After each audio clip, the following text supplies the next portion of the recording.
Kallattii gaggeessummaa qajeelfamoota gaggeessummaa 12 maxxansa arfaffaa guddina biyya tokkoof wanti murteessaan qabeenya uumamaa caalaa gaggeessaa sirrii qabaachuudha. Miratuu Shaanqoo Giddii. Kitaabni kun kennaa keeti. Addunyaa kana irratti namni nama jaalatuuf kennaa filatamaadha jedhee wanta yaadu kennaaf. Anis kitaaba kana kennaa taasisee yemmuu siif gumaachuu ergaan addaa kitaabicha keessa jiru baay'ee akka si gargaaru nan amana. Kitaabni kun kallattii gaggeessummaa qajeelfamoota 12 wajjin of keessaa kan qabudha. Kanaaf nuffii fi dadhabbii malee hanga xumuraatti akka dhaggeeffattu sin affeera. Galatoomi. Umrii dheeraa naaf jiraadhu. Yaada rimee kitaabichaa. Eenyummaa waggaa 30f ijaarratte daqiiqaa 30 irratti dhabuu dandeessa jedhama. Ergaan kun ergaa gaggeessaati. Gaggeessaan yeroo hundumaa qophaa'aa ta'uu qaba. Seenaa kaleessaa har'a dubbachuu hin qabu. Seenaa haaraa dalaguuf tattaaffachuu qaba. Kallattiin gaggeessummaa gaafilee gurguddoo 10 armaan gadii akka of gaafannu nu kakaasa. 1. Amma maaliin of harkaa qaba? Kanan ittiin jijjiirama ofirratti eegalu. 2. Yoom jijjiirama ofirratti yoon jalqabe wayya? 3. Eessaa yoon jalqabe wayya? 4. Yaada koo eenyuuf yoon qoode wayya? 5. Humnii fi kaapitaalli anamma of harkaa qabu hangam na deemsisuu danda'a? 6. Tarsiimoo kan warra biroo irraa adda ta'e maalin qaba? 7. Garee wajjiin tarkaanfachuu danda'u akkamittiin uuma? 8. Hudhaaleen karaa irratti na qunnamuu danda'an maal faa ta'uu danda'u? 9. Ofitti amanamummaan kan mul'atan qabadhee ka'eef qabu hangam olaanaadha? 10. Yeroo hangamii keessatti wantan yaade galmaan ga'uu danda'a? Kallattiin hiikni isaa kallattiidhuma. Iddoo tokko kaanii iddoo tokko ga'uuf kallattiin dirqama waan ta'eef. Kallattii malee kallattii beekuun waan hin jirreef. Kallattiidhaan kallattii barbaadadhu siin jechaan jira. Beektota ilaaluun beekaa sin godhu. Hoteela guddaatti nyaachuun abbaa hoteelaa sin taasisu. Biyya guddatee walgahii dhaqxee galuun biyya kee guddaa hin godhu. Ka'umsa kitaabichaa. Ergaan kun warra maraatuu ilaallata. Isaanis wanta sammuu namaatii olii hojjetu. Rakkoo waan uuman fakkaatu. Ilaalchi isaanii namoota biroo irraa adda. Ilaalcha addaa qabu. Seera cabsuu ni danda'u. Haalaa ol jiraatu. Haalaaf bitamuu hin danda'an. Yeroodhaaf namoota wajjiin waliif hin galan. Namoota akkasii tuffattee dhiisuu qofatu si fura. Namoonni akkasii eenyu yoo jette namoota jijjiirama fidanidha. Isaan addunyaa gara fuula duraatti tarkaanfachiisu. Namoonni baay'een akka maraatutti isaan haala kaaniyyuu malee isaan sammuu addunyaa jijjiiruu qabu. Maraatuu fakkaatu. Garuu addunyaa jijjiiru. Namoonni akka maraatutti ilaalaman namoota addunyaa jijjiiruu danda'anidha. Steve Jobs, abbaa qabeenyaa Apple. Dubbiin namicha kanaa lafa kuftee akka si kaasu nan amana. Nama guddaa ta'uuf dirqama nama hundumaa wajjin walii galuu hin qabdu. Dirqama mootummaa wajjin walii galuu hin qabdu. Dirqama firoota keen jaalatamuu hin qabdu. Dirqama sabni lafa irraa ba'ee harka siif rukutuu hin qabu. Namoonni baay'een akka maraatutti si lakkaa'uu ni danda'u. Si tuffachuu ni danda'u. Si dagachuu ni danda'u. Manaa si baasuu ni danda'u. Hojii dadhabuu ni dandeessa. Namoonni yaada kee si hubachuu dhiisuu ni danda'u. Yeroo ati waa jalqabdu namoonni baay'een si mormuu ni danda'u. Kanaafuu akkam gootaree maal si fayyaree du'aawwi ta'a. Mul'ata akka nama maraatee si godhu hin qabdu yoo ta'e nama guddaa ta'uu hin dandeessu jedha Albert Einstein. Nama guddaa ta'uuf wanta guddaa irraa eegaluu hin qabdu kan jedhu anaaf dhaadannoo kooti. Waan qabdu irraa eegaluu fi lafa jirtu irraa eegaluun ka'umsa galma ga'iinsaati. Ka'umsi kitaaba kanaas kanuma. Gaggeessaa ta'uu akka dandeessu amani. Gaggeessaa jijjiirama fiduu danda'u malee gaggeessaa jijjiirama taa'ee eeggatu hin ta'in. Gaggeessaa jijjiiramaaf dhaloota waamu ta'e malee gaggeessaa jirma dhaloota irra tuuluuf waamicha taasisuu hin ta'in. Ka'umsa malee ga'umsi hin jiru. Ga'umsaafis kallattii barbaachisa. Kanaaf kallattii gaggeessummaa qajeelfamoota wajjin qabadhee gola keessan seene. Na teessisaa. Buna natti daffisaa. Yoo jibba naan qabdan ta'e. Si'a tokko tokko akkan qoosu kan na godhu rakkina gaggeessummaa guyyaa guyyaatti addunyaa kana irratti argaa ooludha. Fakkeenyaaf kitaaba kana dhaloota umrii isaa malee akka baala mukaa biyya Sooriyaa keessaa harca'aa jiru yaadaan barreesse. Gaggeessaan mul'ata dhalootaaf hin qabne dhumaatii dhalootaa dhiisee taayitaa fi teessoo irra taa'uuf jedhee umrii bara gaggeessummaa isaa dheereffata. Gaggeessitoonni keenyas Sooriyaa irraa barachuu qabu. Yoo wanta akkasii biyya koo qunname maaliin godha jedhanii yaaduu qabu malee suufii qofa gaggeeddaratanii karaa foddaa TV bishaan haayilaandii wajjin nutti mul'achuu hin qaban jedhee yaada. Egaa osoo gondaan hin dhufin daaraa naqatu. Akkuma jedhamu gaggeessitoonni keenya rakkina mudachuuf jedhu sana furuuf dursanii mala qopheessuu qabu. Kanaaf kitaabni koo kan gaggeessitoota mul'ata sirrii qabanitti akka kallattii sirrii agarsiisu nan amana. Seensa ga'een gaggeessummaa hordoftoota horachuu osoo hin taane gaggeessitoota horachuudha. Raaliif Naadar. Gaggeessummaan kallattii gaggeessitoota haaraa ittiin horachuuti. Gaggeessaan gaggeessaa haaraa oomishuuf karoora hin qabne gaggeessaa du'ee osoo hin awwaallamin hafeedha. Du'anii awwaallamuu wayya osoo jiranii awwaallamuu irra. Kitaabni kun waa'ee gaggeessummaa hanga ta'e isinitti himuuf yaalti. Xiyyeeffannoo keessan barbaaddi. Namni hundumtuu gaggeessaa ta'uu isaa dagachuu hin qabu. Yoo xiqqaate namni kamillee ofii isaa ni gaggeessa jedheen yaada. Namni of hin gaggeessine nama dogoggoraan dhalate qofaadha. Nan amana. Kitaabni ani kanaan dura isiniif barreesse icciitii gaggeessummaa kan jedhu onnee keessan akka kakaafte qilleensi dhufee gurra kootti meera. Anis dhaga'eera. Kanaafan kitaaba kallattii gaggeessummaa qajeelfamoota isaa wajjin gara keessan qabadhee dhufe.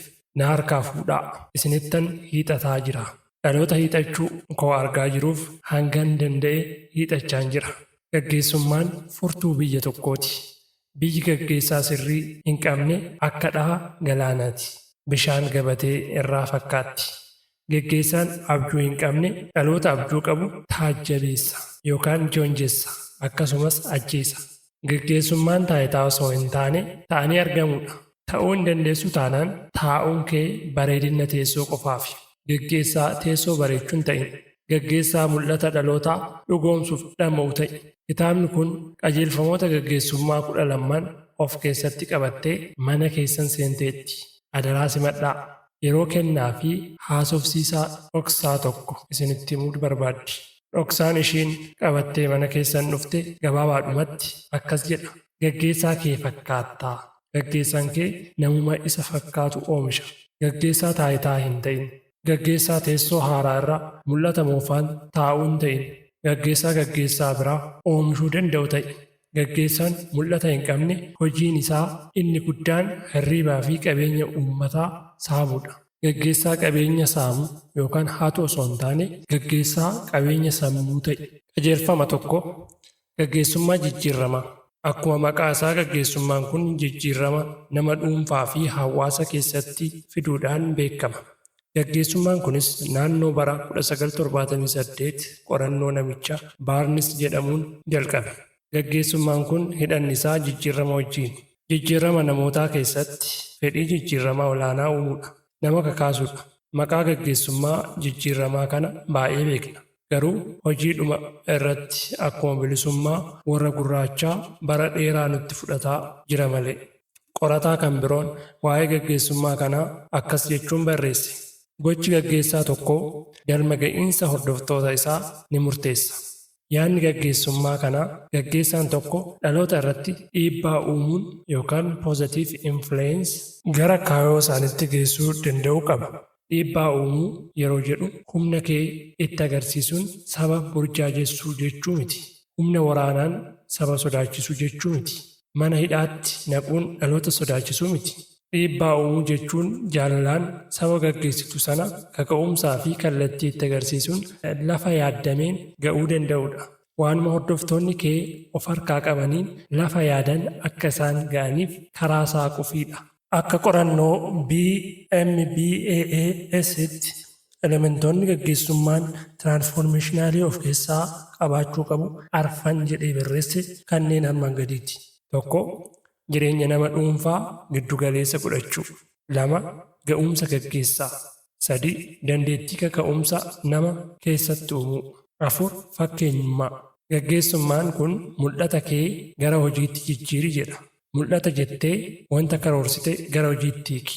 Sadarkaa yaadaa fi waraqaa qofatti yoo hafe mul'anni kee osoo hin mul'atin hafaa waan ta'eef. Mul'ata akka dhalootaa of boodaa harkisuu danda'u qabaachuu dirqama. Yeroo baay'ee biyya keenya keessatti tarsiimoo lafa qabsiisuu jedhamee dubbatama. Tarsiimoon lafa qabachuu kan danda'u inni waa'ee tarsiimoo dubbatu yoo ofii dursee lafa qabateedha. Waan ofii isaatii gurraan dhaga'ee waraqaa irraa dubbise qofaaf uummataan akkas godhaa jechuun abjuu guyyaa rafanii arganidha. Abjuun guyyaa namaaf hin qabamu. Kanaaf tarsiimoon keenyas tamsa'ee hafaa jira. Ka'umsa kee jijjiiruu dhiisuu dandeessa. Garuu jireenya fuuldura kee jiru jijjiiruu ni dandeessa. Jireenya fuuldura kee kan murteessu wanti boru hojjechuuf karoorsaa jirtu osoo hin taane wanta amma hojjechaa jirtutu murteessaadha. Gaggeessaan jijjiirama kaleessaa keenya jijjiiruuf kan tattaafatu osoo hin taane borii keenya dhugoomsuuf kan fiigu ta'uu qaba. Gaggeessaa madaa kaleessaa nu yaadachiisu baay'ee qabna. Garuu gaggeessaa borii keenya nuu bareechuu muraasa qabna. Innis si mataa keeti. Iddoo karoorsitee jiraachuu dhiisuu dandeessa. Nama ta'uu barbaadde osoo hin ta'in har'a geesseetta ta'a. Lafa yaadde osoo hin ga'in jirta ta'a. Garuu jijjiirama ni barbaadda. Situ gara jijjiiramaa deemuu qaba moo jijjiiramatu gara kee dhufuu qaba? Karoora jijjiirama gara keetti fiduu qabda moo karoora siin fuudhee gara jijjiiramaatti geessuu qabda? Gaddi kees gammachuun kees galma kee hin murteessan. Gaddi kee dhuma jireenya kee ta'uu hin danda'u. Gammachuunis dhuma jireenya kee hin murteessu. Kaayyoon ati jijjiirama boriif hojjettu garuu eenyummaa keef murteessaadha. Yaa gaggeessaa hangam geessaa? Deebiin isaa hanguma jijjiirama barbaaddu geessa. Yeroon ammaa kun bara jijjiiramaati. Addunyaan yeroo kamillee dhaalaa jijjiirama halkanii fi guyyaa barbaadaa jirti. Jijjiiramni bu'aa qabeessa akkuma ta'e miidhaa guddaas of keessaa qaba. Jijjiiramni mallattoo mataa isaa qaba. Ani jijjiirama hin barbaadu jechuu hin dandeessu. Yoo jaalannes jibbines jijjiiramni nu qunnamuun isaa hin hafu. Addunyaan jijjiirama isa tokko irraa gara jijjiirama isa biraatti tarkaanfachaa jirti. Tokko, addunyaatu jijjiirama barbaadaa jira moo jijjiiramatu addunyaa barbaadaa jira? Lama, maaliif jijjiiramni nu barbaachisaa? Sadii, jijjiirama hundee qabeessa moo jijjiirama akka haala qilleensaa yeroo gara yerootti geeddaramutu nu barbaachisaa? Afur, jijjiirama biyyi biraan waan jijjiirameef nu barbaachisa moo jijjiiramuu waan qabnuufidha? Shan, jijjiiramni gatii osoo hin baasin dhufu jiraa? Ilaalcha gaggeessaan jijjiiramaaf qabu. Jijjiiramatu barbaachisee taanaan jalqaba irratti gaggeessaan jijjiiramuu qaba. Osoo gaggeessaan hin jijjiiramin biyya, sabaa fi jaarmiyaa kamirraayyuu jijjiirama hin eegin. Jijjiiramni hundumaa dursuu qabu jijjiirama gaggeessaati. Gaggeessaa jijjiiruunis salphaa miti. Wantoonni baay'een wanti isaan osoo hin jijjiiramin hafaniif gaggeessatu osoo hin jijjiiramin hafi jechuudha. Beektonni waa'ee gaggeessaa yeroo barreessan akkas jedhu. Gaggeessaan hin jijjiiramne taanaan dhaabbanni inni gaggeessus hin jijjiiramu jedhu. Ofii kees jijjiirama malee haftee dhaabbata gaggeessaa jirtus jijjiirama malee hin hambisin. Ofii kee jijjiirama malee haftee biyya kees jijjiirama malee hin hambisin. Namni jalqaba jijjiiramaaf dursee dhaabbachuu qabu gaggeessaadha. Gaggeessaan jalqaba jijjiiramaaf dursee hin dhaabbanne akkamitti saba gaggeessuu dura dhaabbachuu danda'are? Yoo saba sana dura dhaabbataa jira ta'es ofumaa dhaabbataa jira malee jijjiiramni karaa isaa dhufu hin jiru. Gaggeessaan akkasii sabaafis ta'ee biyyaaf jijjiirama fiduu caalaa balaa inni fidutu caala. Barreessaan Howard Hendricks kitaaba isaa Teaching to Change Lives jedhu irratti namni mul'ataa yoomiyyuu of jijjiiruuf qophaa'aa ta'uu akka qabu barreesseera. Kitaabuma isaa kanarratti immoo akkas jedha. Hanguma of jijjiirte jireenya warra biraa keessatti jijjiirama uumta. Yoo dhuguma jijjiiramaaf karaa taate jijjiiramuun sitti hin ulfaatu. Gabaabaadhumatti dubbiin armaan olii akkas jechuudha. Hanguma of jijjiirte jireenya warra biraa keessatti jijjiirama uumta. Yoo dhuguma jijjiiramaaf karaa taate jijjiiramuun sitti hin ulfaatu. Barreessaan kun ittuma fufee akkas jedha. Gaggeessuu kee itti fufta taanaan jijjiiramuu kees itti fufuu qabda. Kana jechuun jijjiirama agarsiisaa hin jirtu taanaan gaggeessuu kee dhaabi. Sababni isaa gaggeessummaan kallattiidhaan jijjiirama guyyaa guyyaa wajjin kan wal hidhatedha. Sammuu jijjiiramaa hin qabdu taanaan dandeettiin gaggeessummaa isa duraan qabdu irraa gara of harkaa dhabuutti hafta. Eenyummaan gaggeessaa tokko yeroo gara yerootti yaada inni burqisiisuun madaalama. Yaada haaraa burqisiisuuf immoo jijjiiramni inni guyyaa gara guyyaatti fidu baay'ee murteessaadha. Yaada haaraa burqisiisuuf hubannoo haaraa argachuun dirqama. Yoo argitan ta'e gaggeessitoonni baay'een yeroo isaan uffata isaanii jijjiirataa bulan malee yeroo isaan yaada haaraa horatanii hin argitan. Jijjiiramni nama jijjiiramaa barbaada. Jijjiirama itti deemu malee namatti deemaa miti. Yeroo baay'ee jijjiirama fiduu caalaa jijjiirama qaamni biraan fidetti fayyadamuu jaalanna. Dhaloonni ofirratti jijjiirama hin finne gadhees ta'ee gaarii jijjiirama qaamni biraan fiduu fudhachuun isaa dirqama. Maaliif dhaloonni dursee jijjiirame dhaloota isa booda jirus hin jijjiirre akka dhaloota keenya bara kanaa waanuma alaan isa irratti fe'amu baachuun dirqama. Wanta qaamni biraan alaan sirratti fe'e ofirraa darbachuuf jalqaba dursi jijjiirame. Jijjiiramuuf haal dureen barbaachisu inni jalqabaa qophaa'inaa fi murtoo mataa keetiiti. Akka gaggeessaa tokkootti of jijjiiruuf qophii yaadaa hin qabdu yoo ta'e jijjiiramni gara keetti balbala banatee ol hin galu. Jalqaba jijjiirraaf of qopheessi. Osoo jijjiiramaaf of hin qopheessin wanti ta'u tokkollee hin jiru. Namni dirree fiigichaatti ba'uun dura qophii barbaachisu akkuma raawwatu atis akka gaggeessaa tokkootti jijjiirama nan fida jettee yaadde sana fiduuf humnaa fi yaada guutuun qophii barbaachisu gochuu qabda. Qophii sirriin dirree lolaa irratti injifannoo si gonfachiisa. Gaggeessaan qophii sirrii hin qabne gaggeessaa of keessatti mul'ata ajjeesee saba keessattis ajjeesuuf deemudha. Qophiin yeroo galma ga'iinsaa irrattillee bu'aa mataasaa qaba. Qophii ga'aan hin jiru taanaan wanta ji'a muraasatti xumuramuu qabu tokko waggaa dheeraaf lafa irra harkifachuu ni danda'a. Dhaadannoon warra loltootaa injifannoo ilaalchisee qaban baay'ee natti tola. Innis akkas jedha. Shaakalli cimaan dirqama dirree lolaa irratti ta'u siif salphisa jedhu. Shaakala ji'a tokkoon lola waggaa tokkoof gaggeeffamu irratti hirmaachuu hin qabdu. Qophiin nama dhuunfaa bu'aa hojii garee yookaan jaarmiyaa tokkoof murteessaadha. Jijjiiramaaf haal duree lammaffaan murtoo qabaachuudha. Gaggeessaadha taanaan nama murtoo ta'e. Murtoon gaggeessaa wanta salphaa miti. Murtoon hanga wareegamutti nama geessu jiraachuu danda'a. Murtoon mana hidhaa nama galchu jiraachuu ni danda'a. Bara 1963 biyya Ameerikaa keessatti walga'ii guddaa waa'ee walqixxummaa adii fi gurraachaa ilaalchisee namichi seenaan yoomiyyuu jecha isaa hin daganne Maartin Luuter akkas jedhe. An amma wanta tokkoyyuu hin sodaadhu. Irra deddeebi'een jedha. An ammayyuu abjuun qaba jechuun murtoo lubbuu isaa galaafatu dubbate. Gaggeessaan mul'ata qabu akkasi. Gaggeessaa sirriin murtoo isa jalqabaa kamillee ofirratti fudhata. Rakkina kam keessatti waa'ee ofii isaatii baraaramuu hin dubbatu.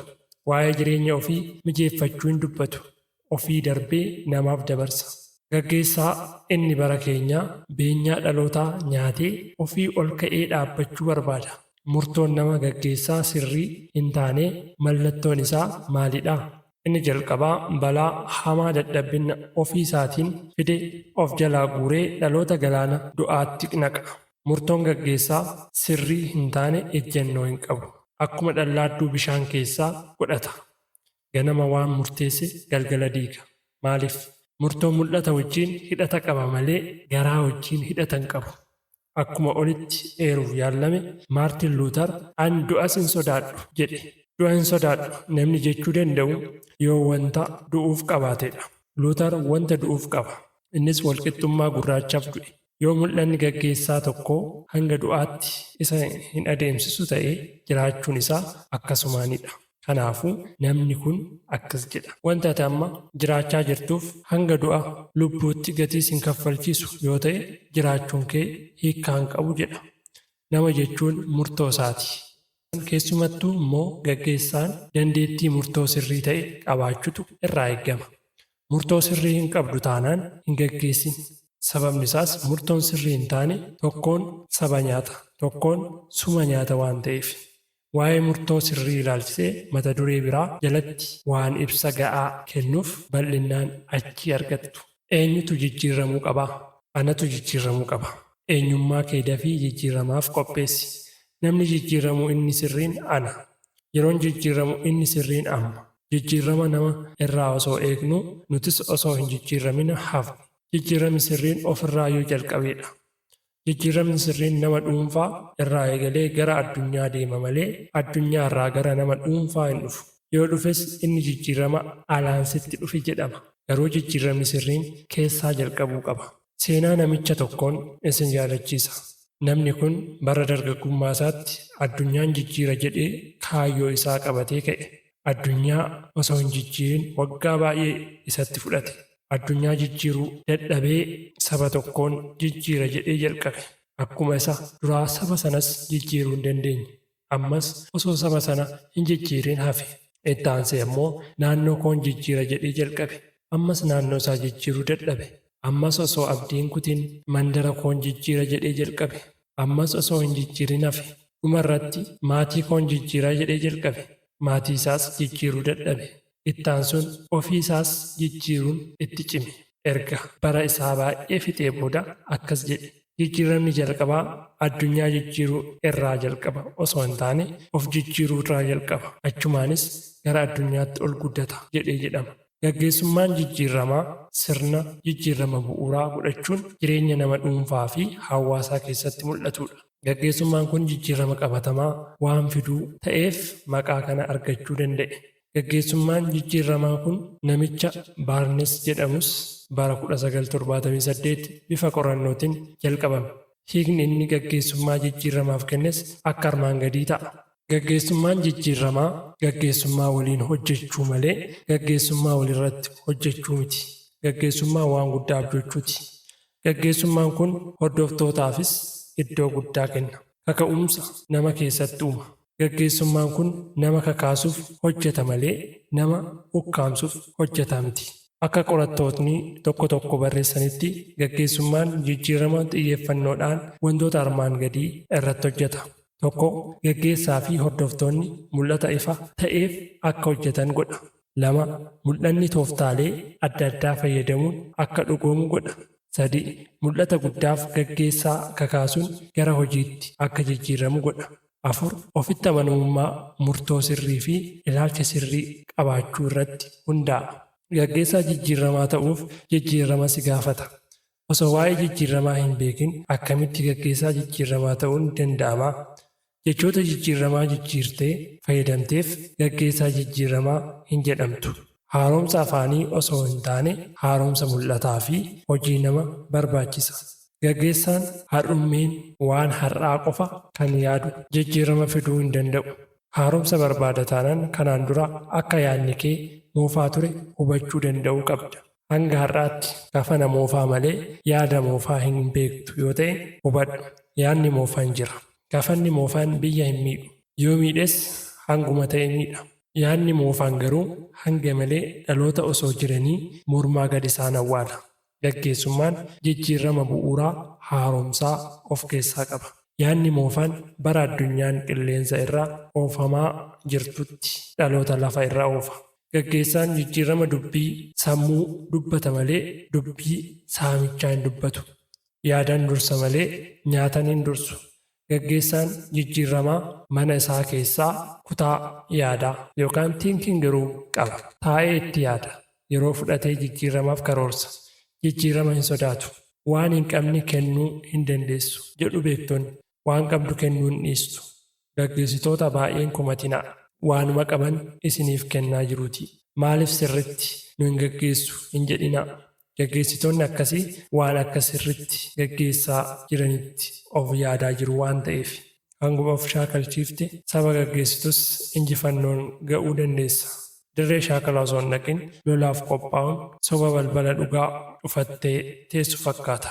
Jijjiirama barbaadde taanaan jijjiiramni yeroo hundumaa jira. Waan akka jijjiiramni karaa biyya Jibuutii dooniidhaan alaa dhufuutti eeguu hin qabdu. Jijjiiramni achiin hin dhufu. Jijjiiramni yeroo barbaaddetti harkuma kee keessa jira. Gaggeessaan jijjiirama waan dursuu qabuuf dursa kenna. Kan dursuu qabu osoo hin dursin akkamitti jijjiirama fidda?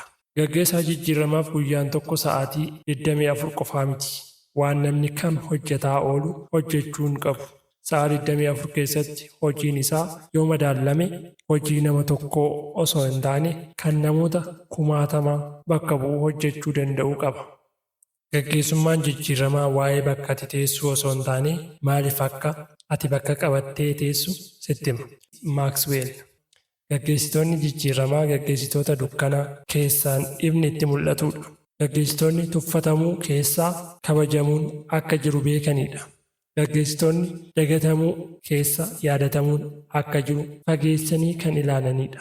Gaggeessaan jijjiiramaa waadaan isaa waa'ee sabaati malee waa'ee taayitaa miti.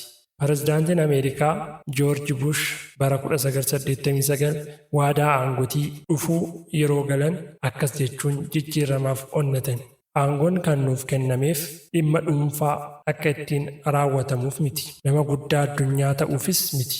Maqaa guddaa qabaachuufis miti. Garuu kaayyoon aangoo fudhachuu keenyaa uummata tajaajiluu qofaafi. Jechuun Ameerikaa dukkana kufaatii kaapitaalizimii gara injifannootti jijjiiruu danda'eera. Dursa of tajaajiluuf karoora qabda yoo ta'e gaggeessummaaf muudamuun kee kallattiidhumaan imaanaa nyaachuutti si geessa. Of tajaajiluun matuma isaatiin rakkoo hin qabu. Garuu imaanaa sirriitti galmaan ga'uuf nama hin dandeessisuuf malee. Maaliif ofii keenya caalaa dursa uummata tajaajillaa? Sababni isaa uummatichatu of dursee carraa isaa gaggeessuu nuuf kenne waan ta'eefidha. Yoo ati osoo gaggeessaa taatee jirtuu fedhii kee giddugaleessa godhatte fedhiin uummata bal'aa immoo galma osoo hin ga'in karaatti hafa. Gaggeessitoonni addunyaa kanarraa waan seena qabeessa ta'e kaa'anii darbanis warra fedhiin uummataa fedhii koo naaf caala jedhanii imaanaa galmaan ga'anii darbanidha. Garuu uummata tajaajiluun waadaa gaafa muudamuu dubbannu qofa ta'uu hin qabu. Gaggeessummaa keessatti dursa uummataaf tajaajila kennuuf dursa tajaajilamuu hin qabdu. Sababni isaas yoo dhuma gaggeessaa sirrii taate tajaajila argachuun uummataa tajaajila argachuu kee ibsa.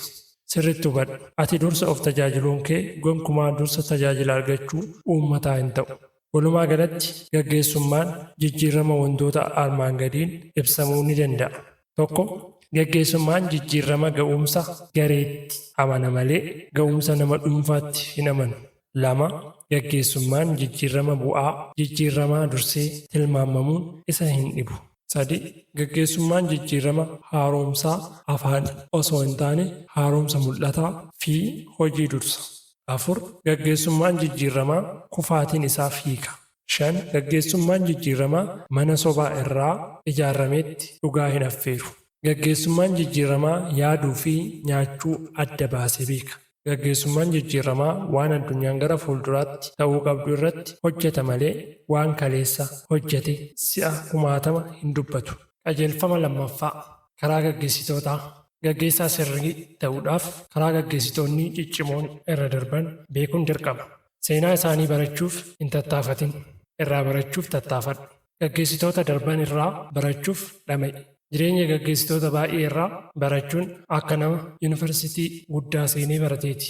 Isaan irraa barachuun kee seenaa haaraa akka galmeessitu si godha. Beektonni akkas jedhu baradhu. Barachuu fi hubachuun nama guutuu si godha. Baratan malee barsiisuun hin jiru. Beekan malee gaggeessuunis hin jiru. Barattoonni gaggeessummaadhaan haadha buddeenaa osoo hin taane haadha isa deesse ta'uu qaba. Beekanii gaggeessuu fi beekuuf gaggeessuun garaagarummaa guddaa qaba. Fakkeenya gaggeessitoota jijjiiramaa keessaa muraasni. 1. Mahatma Gaandii Indiyaa jijjiirama addunyaa kanarratti akka dhufu barbaaddu atumta osoo fiddee gaariidha. Osoo hin jijjiiramin waa'ee jijjiiramaa dubbachuun kee yeroo gubuudha malee yoomiyyuu karaa kee jijjiiramni hin dhufu. Mahatma Gaandiin bakka Pooribandar magaalaa Gujarat onkololeessa 2 bara 1869 dhalate. Dhalatee waggaa 13tti gaa'ela dhaabbate. Barnoota seeraa barachuuf fulbaana 4 bara 1888 gara biyya Ingilizii deeme. Mahatma Gaandiin barnoota karaa ittiin dhaloota jijjiiru godhee barate malee karaa ittiin huccuu fi soora garaa isaa jijjiiru godhee hin baranne. Yoo barattes maaliif akka sirriitti barattu hubadhu. Miciree jijjiiramaa of keessaa qabaadhu. Dubbiin gaggeessitootaa baay'ee hin mi'aawu akkasumas hin bushaa'u. Mahatma Gaandiin jaarsa araaraa ture. Biyya isaafis ta'ee uummata addunyaaf jaalalaaf dhaabbataa ture. Mahatma Gaandiin gaggeessaa jijjiiramaati. Gaggeessaa biyya booressu osoo hin taane gaggeessaa biyya boonsu ture. Gaggeessaa jijjiiramaa taanaan biyya booressita osoo hin taane biyya boonsita. biyya dukkanoofteef dungoo ifaa bobeesseef. Biyya Indiyaa irraa dukkana garbummaa cabse. Garbummaa waggaa dheeraa birmadummaadhaan jijjiire. Biyya dhibbaa dhibbatti garbummaatti dabarsitee of gurgurte gaggeessummaa isaan bitee jalaa baase. Yoodhuma gaggeessaa taate maqaan kee dabarsee gurguraa jedhamta moo gatii baasee bitaa jedhamta. Mahatma Gaandiin jijjiirama fiduu gaafa inni jalqabe waan galma ga'uu namootatti hin fakkaanne. Gaggeessaan jijjiiramaa waan hin fakkaanne keessaa waan dhalootaaf fakkeenya ta'uu fida. Nama guddaa ta'uuf waan guddaa irraa eegaluu hin qabdu. Ol baatee mul'achuuf dirqama gaara irratti dhalachuu hin qabdu. Gaggeessaa guddaa ta'uuf abbaan kee yookaan haati kee gaggeessaa ta'uu hin qaban. Fageessitee arguudhaaf dirqama biyya fagootti dhalachuu hin qabdu. Dursuudhaaf dirqama dura jalqabuu hin qabdu. Beekaa ta'uudhaaf beekumsa irraa jalqabuu hin qabdu. Mahatma Gaandiin gaggeessitoota jijjiiramaa jaarraa 20ffaa keessaa tokko. Foolii jaarraa 20ffaa mi'eessee addunyaa kanarraa darbuu danda'eera. Yoo du'e hojiin isaa hanga har'aa dhaloota barsiisaa jira. Gaggeessaan tokko tokko osoo jiruu du'eera. Jiraachuu fi du'uun isaa garaagarummaa hin qabu. Bara dukkanaa ifatti jijjiire. Bara kufaatii ol kaasee dhaabe. Biyya tokko guutummaa ishee baatee galaana dukkanaa ceesise. Jechoota Mahatma Gaandii keessaa kanan baay'ee jaaladhu tokko akkas jedha. Namni kamillee miila dhoqqeedhaan sammuu koo irra akka ejjetu hin eeyyamu jedhe. Sammuu kee isa itti gaafatamummaa dhalootaa baatee jiru irra eenyullee miila dhoqqeedhaan akka irra ejjetu yoomiyyuu hin eeyyamin. Yoo nama jijjiiramaa taate jijjiiramni fira keeti. Jijjiirama wajjin fira ta'i. Mahatma Gaandiin namni kamillee ni dhalataaf dhalatee miti. Dhalachuu waan qabuuf dhalate. Dabalataaf hin dhalanne. Wanta addunyaan hin qabne haaraa itti dabaluuf dhalate malee. Abjuun Mahatma Gaandii tokkummaa uummata isaati. Yeroo hundumaa tokkummaa fiduudhaaf jiraata. Nyaati isaa waa'ee tokkummaati. Dhugaatiin isaas waa'ee dhuma tokkummaati. Tokkummaa fiduun isaaf xiyyeeffannoo hojii isaati.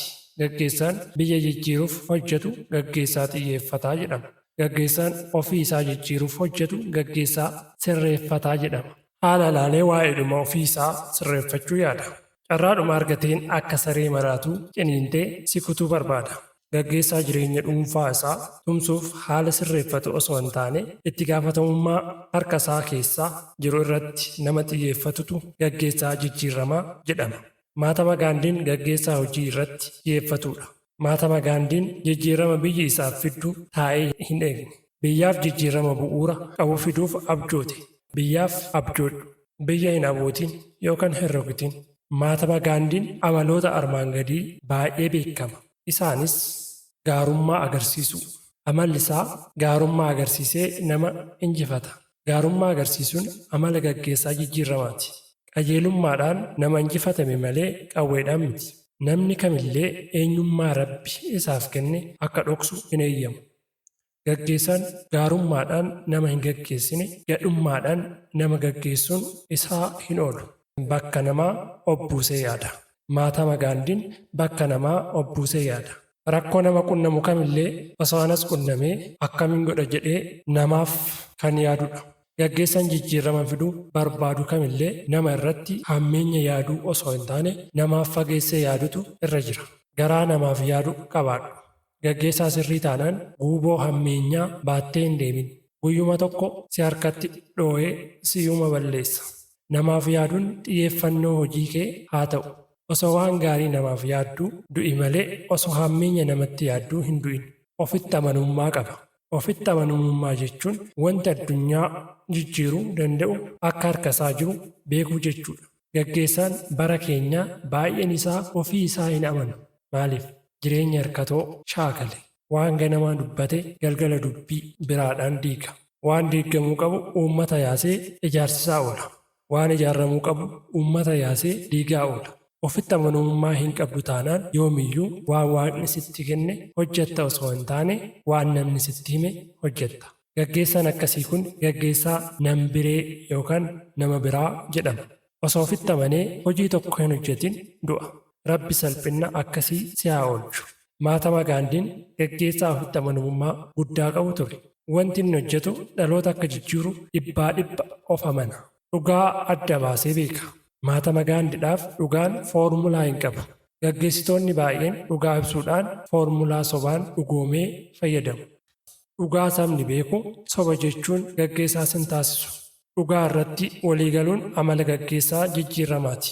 Jechi Mahatma Gaandiin dhugaa ibsuuf fayyadame tokko akkas jedha. Waaqa beekuun dhugaa beekudha. Osoo dhugaa hin beekin waaqa beekaa jechuun soba dhugaa fakkaattudha. Dhugaan afaan yoo qaban funyaan hin dubbatti jedhama. Lafa dhugaa sobni taa'uu hin dandeessu. 2. Maa'oo Zeedongee Chaayinaa. Gaggeessaan jijjiiramaa biyya Chaayinaa tuffii warra Awurooppaa jalaa baasee Maa'oodha. Akkuma kanaan duraa isiniif kaasee biyya abdii kutattee abdii itti hore. Jijjiirama fiduuf akka dhalate sammuu isaatiif mirkaneesse. Jijjiirama fiduuf akka dhalatte dursii ofii keef mirkaneessi. Sana booda sabni ati gaggeessitu si fudhachuu ni danda'a. Tuffii warri Awurooppaa Chaayinaaf qaban jijjiirama fiduudhaan kabajatti jijjiire. Tuffii biyyi isaa tuffatamte raffisee isa hin bulchine. Maa'oon akkas jedhamee waamama. The Father of Communist China. Maa'oon muddee 23 dhalate. Namni kun dhalachuuf waan qabuuf dhalate malee lakkoofsa guutuuf hin dhalanne. Barnootaas hanga sartifikeetta barsiisummaa qofatti barachuun hojii isaa yuunivarsiitii Beejiing hojjechuu eegale. Gaggeessaa jijjiiramaa biyya Chaayinaa dukkana walakkaa dhaa harkisee baasedha. Paartii Rippaabilika Uummata Chaayinaa jechuun hundeesse. Hojii Maa'oon hojjete hanga har'aa akka waan har'a ganama hojjeteetti yaadatama. Lubbuun isa darberraa hojiin isaa hafeera. Lubbuun kee darbuun ishee akka hin oolle yoo beekte hojii du'a garasii hojjechuuf of qopheessi. Maqaa awwaalamuu dura badu qofa baattee hin deemin. Maqaa du'a garasiis qabaadhu. Maa'oon Chaayinaa haaraa uume jedhamee waa'een isaa dubbatama. Mana haaraa uumuun baay'ee gatii akka nama kaffalchiisu ni beektu. Garuu Maa'oon biyya Chaayinaa guutummaa ishee haaraa godhee jijjiire. Maa'oon tarsiimoo barnootaa sammuu uummataa isaa jijjiiruu haaluma baay'ee rakkisaa keessa taa'ee diriirse. Barnoonni jijjiiramaa barnoota waraqaa bitatanii miti. Barnoota jechuun waggoota muraasa yuunivarsiitii yookaan kolleejjii turtee baatuu miti. Barnoota jechuun turtii kee keessatti tarkaanfii sammuun kee gara fuula duraatti tarkaanfateen kan madaalamudha. Maa'oon uummanni Chaayinaa sodaa tokko malee gara fuula duraatti tarkaanfachuu akka danda'uuf haala mijeesse. Ba'aa uummataa sirriitti hubatteetta taanaan raftee buluu hin dandeessu. Waa'ee uummataa cinaatti gattee waa'ee ofii kee yaadaa oolta taanaan seenaa mataa kee irra hin darbine qofa hojjettee duuta. Gaggeessaan seenaa mataa isaa jijjiirrachuu qofaaf gatii baasu seenaa hojjechuun isaan hin ta'u. Namni seenaa hojjetu nama seexaa yookaan onneeffataa of keessaa qabu qofa. Maa'oon malaammaltummaa irratti kutannoodhaan ka'e. Namni malaammaltummaa balleessuu danda'u jalqaba mana isaa malaammaltummaa irraa bilisa gochuu danda'uu qaba. Osoo manni kee malaammaltummaadhaan guutee jiru akkamitti waa'ee malaammaltummaa afaan guuttee dubbattaa? Gaggeessaan akkasii gaggeessaa afaaniiti malee gaggeessaa jijjiiramaa miti. Malaammaltummaa balleessuun yookaan hir'isuu jireenya fakkeenyummaa si gaafata.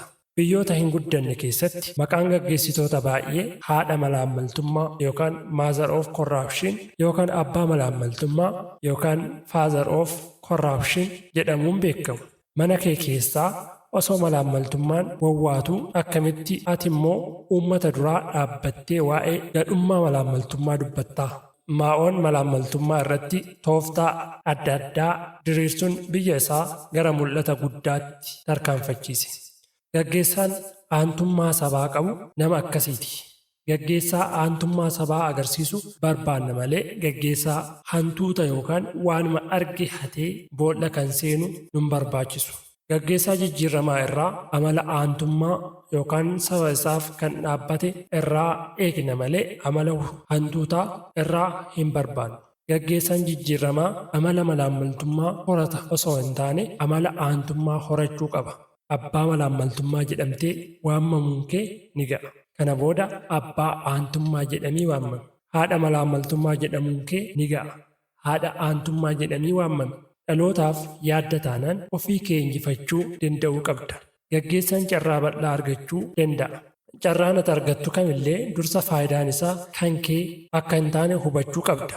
Ofii kee cimsuuf hojjetta taanaan akkamitti uummata laga rakkinnaa ceesisuu dandeessa? Fakkeenyaaf uummataaf dursa kennita yoo ta'e uummanni aantummaa kee dubbata malee hattummaa kee hin dubbatu. Uummata jijjiiruun akkuma gaggeessaan bara keenyaa kafana isaa torbaniin jijjiirratu miti. Gatii baasuu nama gaafata. Malaammaltummaa irratti xiyyeeffannoon kee jabaataa miti yoo ta'e abbaa malaammaltummaa ta'uun kee hin oolu. Maaliif ejjennoon kee laafaa akka ta'e ni beekama. Mana kee keessaa qabeenya uummataa awwaaltee akkamitti ejjennoo dubbachuu dandeessa? Yoo dubbattes namumti akka kee abbaa malaammaltummaa ta'e yoo si dhaggeeffate malee inni aantummaa uummataa qabu si dhaggeeffachuu hin danda'u. Of hin sobiin. Qabeenyi uummataa mana kee keessaa osoo mankaraaru sobaan uummata hin markaraarsin. Hirkattummaatti daangaa gochuu qabda. Yoo gaggeessaa jijjiiramaa ta'uu barbaadde hirkattummaa fi gargaarsa adda baastee beekuu qabda. Gaggeessummaan Maa'oo mootii Chaayinaa rakkina baay'ees yoo of keessaa qabaatellee biyya Chaayinaaf karaa isheen Afrikaa irratti gooftaa taatu saaqee fi du'e.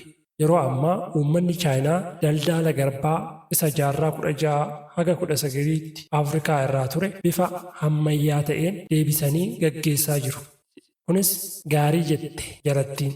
Gaggeessummaa jijjiiramaa Maa'oon Chaayinaa itti fayyadame tokko fedhii olaanaa jijjiiramaaf qabaachuu isaa jijjiirama hin sodaatu. 2 sabni isaa waa'ee har'aa caalaa isa borii akka yaadu gochuu isaa. 3 haala rakkisaa keessatti saba wajjin taa'ee boo'uu dhiisuu isaa. Ga'een isaa boo'ichaaf furmaata barbaada. 4 ofitti amanamummaa isaa. 5 rakkina guddaa ulfinna boriif jedhee salphaa godhee ilaaluu isaa. 6 yeroo hundumaa waan haaraa baruuf dhama'uu isaa. 7 dubbiin isaa kan hirribaa nama dammaqsu ta'uu isaa. Kanneen armaan olitti tarreeffaman kun muraasa. Kan Maa'oon akka seenaatti isiniif barreessu osoo hin taane gaggeessummaan keenya inni nuti ittiin boonaa jirru kun boolla nu buusuu danda'a yoo of hin ilaalle jechuu kooti. 3 Maartin Luuter King Ameerikaa. Maartin Luuter King abbaa warraaqsa gurraachotaati. Mul'ata hanga du'aatti gatii si baasisu hin qabdu yoo ta'e jiraachuun kee bu'aa hin qabu. Jiraachuun jireenyaa miti. Jireenyi garuu jiraachuu of keessaa qaba. Gaggeessaa jijjiiramaa keessaa nama seenaa olaanaa qabudha. Umriin inni itti addunyaa kanarraa boqate waggaa 39tti. Beektonni baay'een garuu akkas jedhu. Maartin Luuter waggaa 39tti yoo du'e illee hojii nama waggaa 60 hojjetee du'e jedhamee dubbatamaafi. Dhaloota sana dursee deemaa ture jechuudha.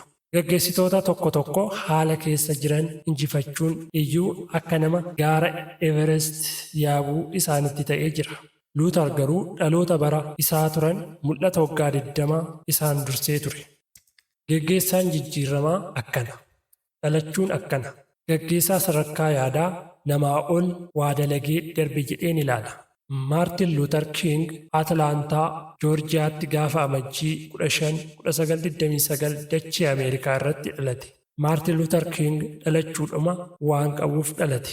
Gaggeessitoota tokko yeroon gocha isaanii ilaalu osoo dhalachuu isaanii hafee gaariidha jedhee yaada. Namni beekan tokko waa'ee gaggeessaa akkas jedha. Gaggeessaa dhabuun abaarsa. Garuu immoo gaggeessaa hin taane qabaachuun immoo abaarsa caaluudha jedha. Gaggeessaa dhabuu wayya jechuudha. Gaggeessaan hin taane hordoftoota isaas nama hin taane godha. Gaggeessaa waan qabatamaa hin hojjenne qabaachuu irra gonkumaa gaggeessaa malee taa'uu wayya. Abbaan Maartin Luuter King sodaa wanta jedhamu hin qabu ture. Ilmisa abbaa irraa barata jechuun isa kana. Luuter Kingis isa borumtaa isaa du'u galgala akkas jedhee dubbata ture. Ani wanta tokkollee hin sodaadhu. Wanta tokkollees hin shakku. Maqaan isaa inni jalqabaa Mikaa'el jedhama. Booda gara maqaa seenaa ittiin dalagee kanatti jijjiirrate. Maqaan seenaa hin dalagu. Erga seenaa dalaganiitu maqaa seenaa nama qabeessaa ta'ee waamama malee. Umriin isaa akkuma dabalaa deemeen gaafii fi diddaan garagaraa isa keessatti dabalaatu bule. Namni guddinaaf deemu gaafii qabaachuun dirqama. Saayintistiin addunyaa kanaa Albert Einstein akkas jedha. Namni du'eera kan inni jedhamu gaafa gaafii gaafachuu dhiiseedha jedha. Luuter mana barumsaattis alattis mana amantaattis gaafii akkasumas wanti isaaf hin liqinfamne immoo mormuu ittuma fufe. Hanga siif hin galletti cal jettee hin fudhatin. Gaafii gaafachuun amala nama beekaati. Gaafii jechuun immoo isa akka paarlaamaa biyya tokko dura gaafii isaa manatti dhaga'anii deebii qopheeffatanii dhaqan miti. Maartin Luuter King ilaalcha isaan addunyaa kana moo'e. Ilaalchaan addunyaa moo'uun ni danda'ama. Jechaan addunyaa moo'uun ni danda'ama. Dubbiin nama mul'ataa rasaasa caalaa sodaatama. Furmaanni saba gurraachaa maal akka ta'e sodaa tokko malee osoo lubbuu isaa hin qusatin dubbate. Akkamitti waa'ee mirga ofii isaanillee mormuu akka qaban isaanitti dubbate. Karaa nagaan walqixxummaa sirriin dhufuu danda'a. Yaadni isaa fi maatama Gaandii baay'ee wal fakkaata. Luuter yaada waa'ee kana Gaandii biraa qooddateera. Dubbiin Luuter waa'ee karaa mirga ofii falmachuu ilaalchisee akkas jedha. Kallattii sirrii agarsiisuun ga'ee gaggeessaa jijjiiramaati. Maaltu sabaaf furmaata akka ta'u dursa xiinxala. Karaa sabni gurraachi ittiin mirga isaa falmachuu danda'uun karaa dimokiraatawaa qofa jedhe. Gaggeessaa guddaa jaarraa 20ffaa kennaa addaa qabu jedhanii waamu hayyooliin. Kennaan addaa si keessa jiraachuu qofti gaggeessaa cimaa sin godhu. Yoo ati dalagaa kennaa si keessaa wajjin walgitu dalagde malee. Hojii dandeettii si keessa jiruu wajjin walgitu hojjedhu. Dandeettiin hojii malee nama keessaa ba'ee mul'atu hin jiru. Gaggeessaan jijjiiramaa ofii isaa jijjiiruu qofaaf hojjetaa miti. Itti gaafatamummaa dhalootaas hin dagatu. Maartin Luuter King akka dhuunfaa isaatti jireenya bareedaa jiraachuu ni danda'a ture. Osoo jireenyuma mataa isaa qofa irratti xiyyeeffatee jiraates hojii ajaa'ibsiisaa har'a addunyaan maqaa isaa dhooftu kana hin hojjetu ture. Maartin Luuter King dhaloota miliyoonaan lakkaa'amaniif ofii isaa dabarsee kennuuf garaa murate. Gaggeessaa sirrii fi cimaa ta'uun sanumaan beekama. Gaggeessummaan jijjiiramaa waa'ee iddoo ati qabattee teessee jirtu irratti kan xiyyeeffatu miti. Gaggeessummaa sirriin waa'ee nama biraa ga'umsaan guddisuuti. Gaggeessitoonni ciccimoon isa hin guddanne fuudhanii guddisu. Gaggeessitoonni tokko immoo isa karaadhuma garagaraa dandeettii isaa baasee mul'isu rasaasaan dhoksu. Rasaasni osoo mul'ata namaa balleessa ta'ee mul'ata Maartin Luuter King balleessa ture. Garuu humni mul'ata isaa rasaasaa caala. Gaggeessitoonni baay'een gaafa dullooman nama tokko qabanii bakka isaanii buusu. Fakkeenyaaf mootichi Minilik gaafa dulloomu mucaa isaa Liji Iyyaasuu haala aangoo jedhee muude. Minilik biyyaa fi dhalootaaf yaadee miti. Kan inni mucaa xiqqoo muude. Aangoon harka lammii kootii hin ba'in jechuudha. Har'as warri wal muudaa jiran ga'umsaan ilaallamee osoo hin taane sanyummaan ilaalameeti. Gaggeessaa jijjiiramaaf dhugaan hiika addaa qabdi. Dhaloonni jaarraa 21ffaa dhimma kana gonkumaa caljechuu hin danda'an. Osoo rakkinni akkasii mul'ataa jiruu caljechuun jiraatti awwaallamuudha. Namni ga'umsa qabu gaggeessaa iddoo gadaanaaf muudama. Namni sanyummaa qabu gaggeessaa olaanaadhaaf muudama. Kun seenuma keessatti fuggisoo jedhama. Maartin Luuter King akkas jedha. Jireenyi hiika kan isheen dhabdu gaafa wanta dhugaa dhoksanii darbanidha. Yoomillee waan gaarii hojjechuu hin sodaatinaa. Wanta gaarii wanti bakka bu'uu danda'u tokkollee hin jiru. Jireenyi namaa kan isheen hojii ala taatu gaafa sobaan dhugaadha jedhanidha. Gaggeessitoonni akkamitti har'a waanuma isaanitti tole raawwachuuf jedhanii dhaloota lubbuu wajjin awwaallamu. Kun seera uumaan kaa'e wajjin wallaluudha. Akkuma boqonnaa biraa keessatti isiniif barreesse gaggeessummaan imaanadha. Imaanaa nyaachuun du'a. Dhugaaf jettee yoo duute jireenyi kee of shakkaa hin du'u. Wanta gaarii tokko gaggeessaa irraa argannee jireenya keenya boriif hin shaakallu yoo ta'e eenyu irraa barachuu dandeenyere? Jecha Luuter waa'ee waan gaarii hojjechuu irratti dubbate tokkoon isin yaadachiisa. Wanta gaarii hojjechuuf yoo sodaatte, wanta hamaa hojjechuuf immoo ofitti amanummaa keessaa argatte. Wanta dhugaa dubbachuun si qaanessaa erga ta'ee soba yeroo dubbattu immoo guyyaan itti dhugaan mul'atu akka dhufu maaliif yaaduu dadhabde? Luuter dhugaaf jedhee baay'ee dararame. Mana hidhaa keessattis baay'ee rakkifame. Dhugaa dubbachuun isaaf shaakala yeroo hundumaati. Seenaa gaggeessaa beekamaa kana yeroo gabaabsee isiniif xumuru namni kun bara 1964 badhaasa nageenya noobilii badhaafameera. Sana qofas miti. Badhaasa 50 ol kan ta'u kolleejjotaa fi yuunivarsiitoota adda addaa irraa digirii kabajaa baay'ee fudhateera. Akkasumas bara 1965 badhaasa Ameerikaa Liiberiitiis meedaaliyaan jedhamus fudhateera. Badhaasota biroos argateera. Qajeelfama sadaffaa galma gaggeessaa. Nuti tokkummaa walitti addaa ba'uu hin dandeenyeen walitti hidhamneerra. Hireen keenyas tokkuma jechuu isaati. Gaggeessaan hiree qabaachuun dirqama. Hiree gaggeessaa jechuun ka'umsa irraa ka'anii ga'umsa bira ga'uu jechuudha. Hiree gaggeessaa jechuun hirree gaggeessaa jechuu miti. Hiree jechuun galma jechuudha. Hirree jechuun aangoo garmalee jechuudha. Gaggeessaan kan inni ittiin madaalamu hiree isaatiin malee hirree isaatiin miti. Hiree gaggeessaa jechuun lafa amma jiru irraa lafa akeekkatan dhaquu jechuudha. Bakka amma jirtu irraa eessa dhaquu barbaaddaa? Yeroo gaafii kana sirritti hubatte hiika hiree hubatte jechuudha. Nama ta'ee kan uumame hundumtuu hiree yookaan galma qaba. Dhaabbanni tokko hiree qaba. Biyyi tokko hiree qabdi. Sabni addunyaa kanaa hiree qaba. Hiree malee hin uumamne. Gaggeessaan hiree hin qabne harreen waliin caalu. Hiree keetti hidhamuu danda'uu qabda. Hireen kee yeroo hundumaa fuuldura keetii baduu hin qabu. Hireen kee kallattii keeti. Hireen kee karaa keeti. Hireen kee ibsaa qaama keetiiti. Hireen kee tarkaanfii keeti. Hireen kee abjuu keeti. Hireen kee hiriyyaa keeti. Hireen mul'ata keeti. Hireen kee ulaagaa jireenya keeti. Hireen kee darbatee singatu yoo ati of gatte malee. Hireen eenyummaa keeti. Hireen kee mallattoo keeti. Hireen kee osoo hin hubatiin saba gaggeessuu mitiitii ofii kee gaggeessuun adaba seenaan hin daganne si adabsiisa. Gaggeessaan hiree hin qabne firii hin qabu. Dhalli namaa hundumtuu hiree yookaan galma barbaada. Hireen dheebuu nama hundumaati. Dheebuu biyyaati. Dheebuu jaarmiyaalee yookaan dhaabbilee hundumaati. Hiree barbaacha dhalli namaa bu'aa ba'ii baay'ee ba'aa jira. Hiree kee bira ga'uuf yoomiyyuu yoo qophaa'aa taate wanti si hambisuu hin jiru.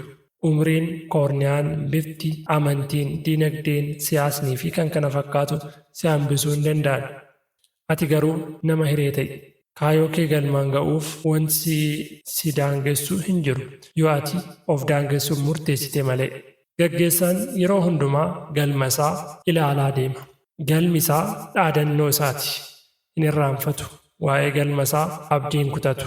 Bira ga'uuf gatii guddaa kaffala. Waa'ee galma isaaf rafee hin bulu.